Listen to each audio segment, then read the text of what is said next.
आज के इस व्लॉग में हम डिस्कस करेंगे, हल्का है PP 101। यहाँ पर भी बड़ी दिलचस्प सूरत हाल है। यहाँ पर जो 2024 का इलेक्शन हुआ था, यहाँ पर आजाद हैसियत में पाकिस्तान तहरीक इंसाफ के जो मोहम्मद अकरम चौधरी थे, उन्होंने ये इलेक्शन कॉन्टेस्ट किया था और 73,593 वोट लेकर उन्होंने कामयाबी समेटी थी। जबकि दूसरे नंबर पर आने वाले पाकिस्तान मुस्लिम लीग नून के उम्मीदवार थे मोहम्मद अशरफ चौधरी। जबकि पाकिस्तान पीपल्स पार्टी के मोहम्मद शोएब थे, उन्होंने वोट हासिल किए थे 7,219। समीउल्लाह बाजवा थे, उन्होंने 6,160 लिए थे, वो आजाद उम्मीदवार थे। मरकजी मुस्लिम लीग ने भी यहाँ पे इलेक्शन कॉन्टेस्ट किया था, उन्होंने 5,580 वोट लिए थे। बासिम सईद साहब थे, उन्होंने 4,323 वोट लिए थे। ये बासिम साहब जो है जमात इस्लामी से इनका ताल्लुक है। मैं अब आवाम से, क्योंकि वही सवाल है कि क्या आप मौजूदा MPA जो मोहम्मद अकरम चौधरी हैं उनकी कारकर्दगी से मुतमिन हैं? उसके साथ साथ क्या कोई नया चेहरा जो है तो समझते हैं कि ये शख्स जो है PP 101 के लिए मौजूद तरीन है? ये जो यहाँ के जो जीते उम्मीदवार हैं उनके हवाले से एक बड़ी ब्रेकिंग है मेरे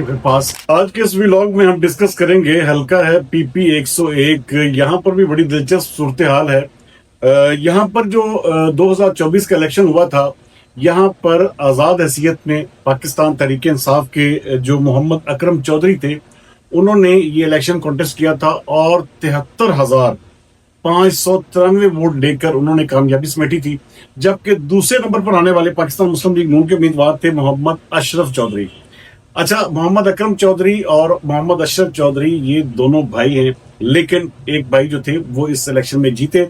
उनका ताल्लुक पाकिस्तान तहरीक इंसाफ से है और वहां पर उस हल्के में उनकी ग्रिप और उनका जो एक किस्म का पब्लिक में जो अपीयरेंस है या पब्लिक में एक किस्म का उनका जो मेल जोल है वो बहुत ज्यादा है।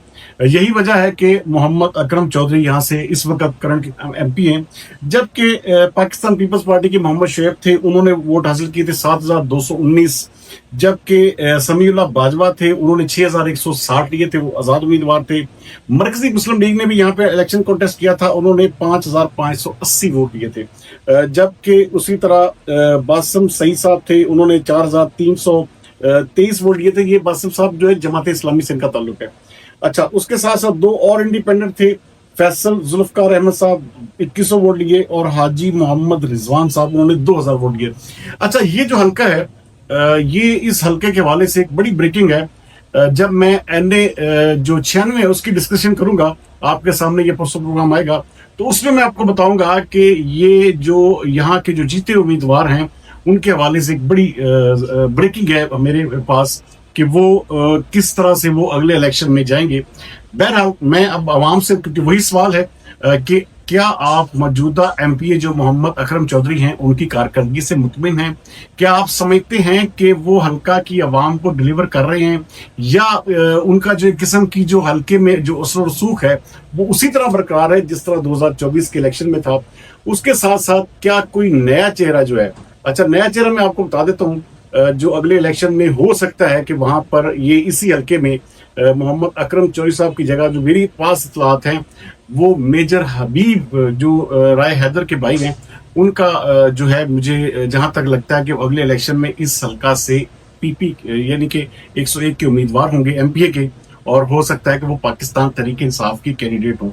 तो बहरहाल उसके अलावा कोई आप समझते हैं कि ये शख्स जो है PP 101 के लिए मौजूद तरीन है, या किसी का नाम हमसे मिस हो गया, वो उसका भी नाम आप रिकमेंड कर सकते हैं, क्योंकि ये तमाम जितने भी हमारे प्रोग्राम्स हैं इनकी रिपोर्ट्स उसी तरह मरतब होंगी। और हम ये चाहेंगे कि अवाम बराह रास्त इसमें कमेंट करके जरूर इजहार करे क्या वो मौजूदा MP की कारकर्दगी से मुतमिन है या उनकी नजर में कोई और बेहतर उम्मीदवार है, तो वो जरूर कमेंट करें और अपनी राय का इजहार करें।